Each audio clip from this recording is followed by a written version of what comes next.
حضرت علی رضی اللہ تعالی خلیفہ وقت ایک یہودی سے قاضی کیس ان کے خلاف فیصلہ کر دیتا ہے کہ بیٹے کی گواہی نہیں مانتا.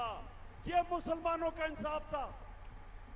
آج کی دنیا میں مجھے بتائیں, اپنے ملک کو تو چھوڑے نا, میں بات کر رہا ہوں جو مغربی ملک اپنے آپ کو انصاف کے آج ہمارے سے بہت آگے سمجھتے ہیں, کیا وہاں بھی ہو سکتا ہے آج کیا کلیئر وہ ایک خلیفہ وقت سے کیس جیت جائے, اور وہ بھی حضرت علی رضی اللہ تعالی ان کا مقام,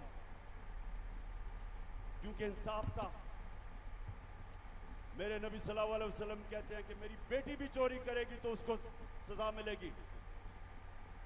حضرت عمر بیٹا جب ان کا قانون توڑتا ہے کوڑے مرواتے ہیں اس کو, کوئی قانون کے اوپر نہیں تھا, انصاف تھا. ایک حضرت عمر کے دور میں واقعہ ہوا, ایک شہزادہ مسلمان ہو جاتا ہے, خانہ کعبہ کا طواف کر رہا ہوتا ہے, ایک غلام کا پیر آ جاتا ہے اس کے چوگے پہ, وہ مارتا ہے اس کو, غلام کو. غلام جا کے حضرت عمر کو بتاتا ہے, حضرت عمر اس شہزادے کو بتاتے ہیں کہ تم نے کیا تھا.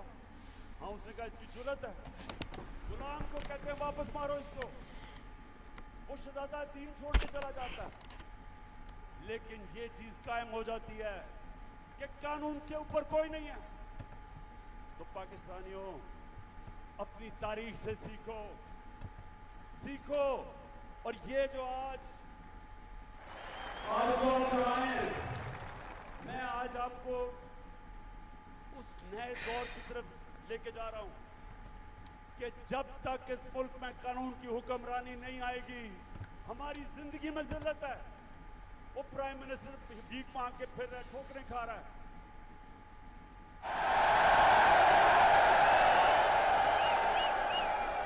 اب تو خیر جنرل باجوہ کا بیان آ گیا ہے کہ 40 منٹ میں اس کو برا بھلا کہتا تھا, چپ کر کے شہباز شریف میری بات سنتا تھا. اب یہ ہوتا ہے کہ جب ڈگی میں گھس کے آپ پرائم منسٹر بننے کی کوشش کریں. بہرحال میں آگے آپ کو بتاتا ہوں. دیکھیں سنیں میری بات, دیکھیں آپ ہندوستان کی تاریخ دیکھیں. جب دلی کی سلطنت تھی 350 سال, جو حکمران جس کے دور میں انصاف تھا وہاں خوشحالی تھی, جو ظالم تھا وہاں قید بھی پڑے. تاریخ اٹھا کے دیکھیں. جب شیر شاہ سوری جو ہندوستان کا بہت ہی عظیم لیڈر تھا, وہ کیسے اوپر آیا تھا؟ اس کے باپ کی ایک جاگیر تھی, اس کو کہا وہ جاگیر سنبھالو.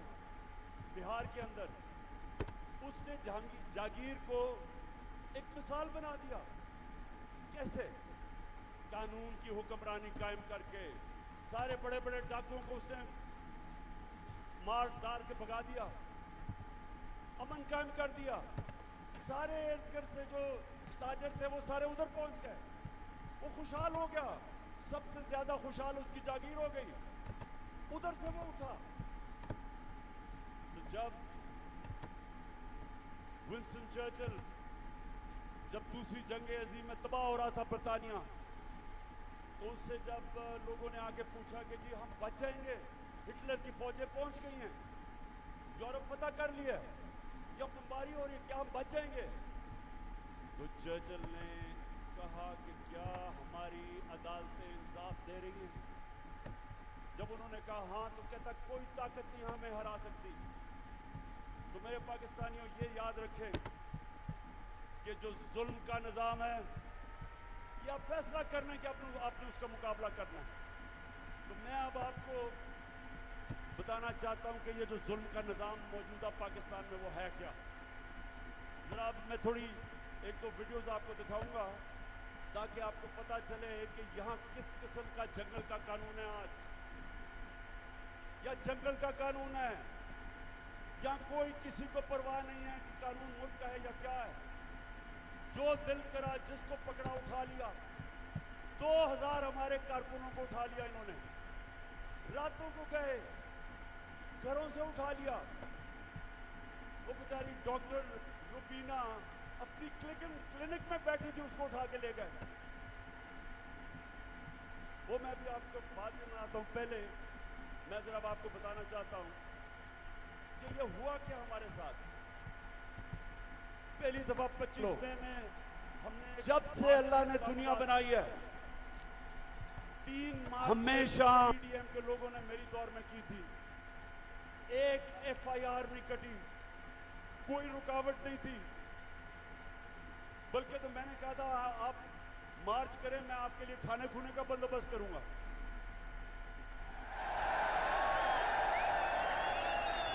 मुझे बेचारे बिलावल पे बड़ा अफसोस था, वो मुझे डर था रोई ना पड़े, तो मैंने कहा मैं तुम्हारे लिए खाने का बंदोबस्त कर दूंगा।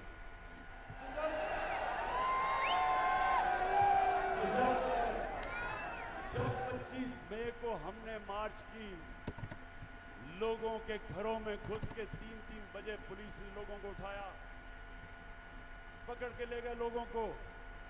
वो हमने कभी तसव्वुर नहीं किया पाकिस्तान में होगा। वहां जाके इन्होंने जो शेलिंग की, जो इन्होंने लोगों से जुल्म किया, औरतें बच्चे, वो सारी हमारे पास डॉक्यूमेंटेड है। फिर अब इस साल आ जाए 8 मार्च को हमने परमिशन लेके अपनी इलेक्शन की रैली शुरू की, जमान पार्क से शुरू करनी थी। जरा ये अब गौर से सुने हुआ क्या। पुलिस हमें परमिशन देती है, सुप्रीम कोर्ट के हुक्म के ऊपर 30 अप्रैल को पंजाब का इलेक्शन अनाउंस होता है। हम अपने इलेक्शन की रैली का आगाज करते हैं। सुबह को एकदम मुझे खबरें आती हैं कि जनाब पुलिस टीयर गैस शेल लेके तैयारी करके वो सारी जगह उन्होंने नाके लगा दिए। हमें परमिशन मिली हुई थी, इलेक्शन अनाउंस हो गया। उसके बाद खबरें आती हैं कि जी वो पुलिस ने जिधर रैलीज आ रही थी उनके ऊपर अटैक कर दिया, टीयर गैस कर दी, लाठीचार्ज कर दिया। मुझे समझना है कि ये हुआ क्या। उसके बाद आहिस्ता आहिस्ता जब मुझे घर में खबरें आई, मैं समझ गया इश्तियाल कर हमारे लोगों को उस पर डालना चाहते थे। मैंने रैली खत्म कर दी। मुझे डर था कि ये तसादम चाहते हैं, क्योंकि इलेक्शन नहीं चाहते। जो इलेक्शन चाहता है वो फसाद तो नहीं जाएगा। इलेक्शन जो नहीं चाहते, जो डरे हुए हैं, जो भाग रहे हैं, उनकी कोशिश थी कि किसी तरह फसाद हो और इलेक्शन आगे चले। मैं कैंसिल कर देता हूँ, अगले दिन फिर अनाउंस करते हैं, फिर इजाजत नहीं देते, फिर कैंसिल कर देते हैं। लेकिन जो वो 8 मार्च को हुआ, मैं ये चाहता हूँ कि जरा ये आप वीडियो देखें कि एक पुरअमन रैली जिसकी इजाजत है उसे हुआ क्या, ये जरा देखें पहले। इन्होंने कुछ मिलाया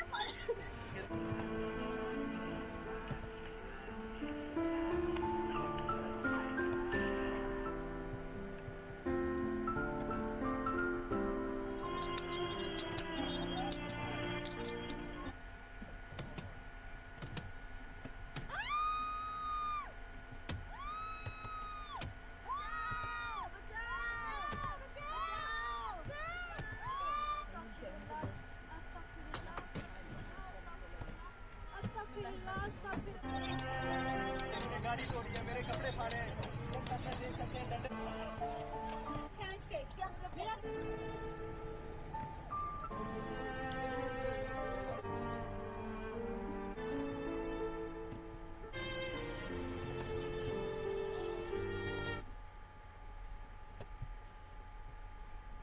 ये जो आपने देखा, ये आराम से रैली में लोग जा रहे हैं और उनके ऊपर ये पुलिस का तशद्दुद होता है। लेकिन जो सबसे तकलीफ दह चीज़ है, मैं वो चाहता हूँ आप देखें। एक मलंग, एक दरवेश, एक स्पेशल पर्सन, जिससे वो सारे मेरे घर के बाहर जो कैंप लगा हुआ था, सब जिससे प्यार करते थे, जिसके पास प्यार के अलावा था ही कुछ नहीं, उसको प्यार में लोग जिले शाह कहते थे। अब जरा एक वीडियो देखें जिले शाह की, ताकि आपको समझ आए कि वो किस तरह का इंसान था।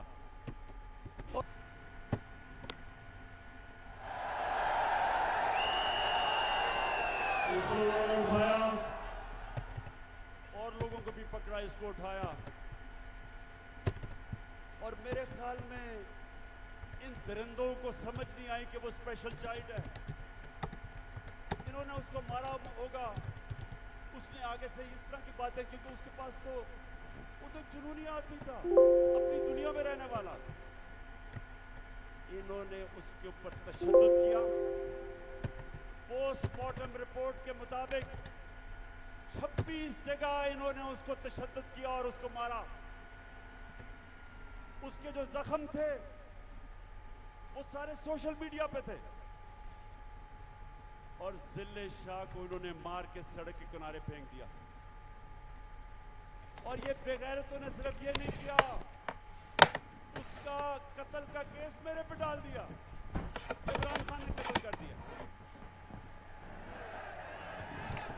और ये मैं पाकिस्तानियों को बताऊं, किसी आजाद मुल्क में ये नहीं हो सकता। ये सिर्फ गुलाम मुल्कों में होता है, जिधर उनको उस मुल्क का कानून जिनकी हिफाजत नहीं करता, ताकतवर ऐसी हरकतें करता है। ये सारे पाकिस्तान में आज कमजोर लोगों से होता है, उन पे जुल्म भी होता है और पर्चे भी उन पे कटते हैं। ये जिले शाह को जिस बेदर्दी से इन्होंने कत्ल किया, मेरे पाकिस्तानियों, मैं तो अल्लाह के सामने ये वादा कर बैठा हूं कि अल्लाह मुझे जिंदगी दे। जिन्होंने इसको कत्ल किया था, इनको इस मुल्क में कानून के तहत, वैसे नहीं, दिल तो मेरा करता है वैसे ही इनको बंदोबस्त करूं, लेकिन कानून के तहत